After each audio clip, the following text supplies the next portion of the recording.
لوگ برا کہتے ہیں، کہنے دیں، وہ آپ نے سنا نہیں اللہ کا قرآن کیا کہتا ہے؟ وَتُعِزُّ مَن تَشَاءُ وَتُذِلُّ مَن تَشَاءُ۔ عزت بھی اللہ تعالیٰ کے ہاتھ میں ہے اور ذلت بھی اللہ تعالیٰ کے ہاتھ میں ہے۔ اگر آپ لوگوں کی باتوں پہ آپ فکر مند ہو جائیں گے تو پھر آپ آگے کیسے بڑھیں گے؟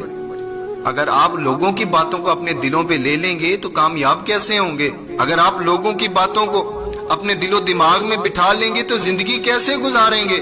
مت فکر کریں لوگوں کی باتوں کی، آپ جتنے مرضی اچھے بن جائیں، لوگ باز نہیں آئیں گے باتیں کرنے سے، ضرور کوئی نہ کوئی آپ میں خامی نکالیں گے، اس لیے آپ لوگوں کی باتوں پہ توجہ نہ دیں۔ اسی لیے تو امام شافعی علیہ رحمہ نے بڑی خوبصورت بات لکھی، آپ فرماتے ہیں لوگوں کی جو باتیں ہیں نا وہ پتھروں کی طرح ہیں، اگر آپ ان کو اپنی پیٹھ پر لاد لو گے تو پھر آپ کی پیٹھ ٹوٹ جائے گی، لیکن اگر آپ ان پتھروں کو، ان کی باتوں کو اپنے قدموں میں رکھو گے تو آپ کا قد اور اونچا ہو جائے گا، آپ اور آگے بڑھ جائیں گے، آپ اور اونچے ہو جائیں گے۔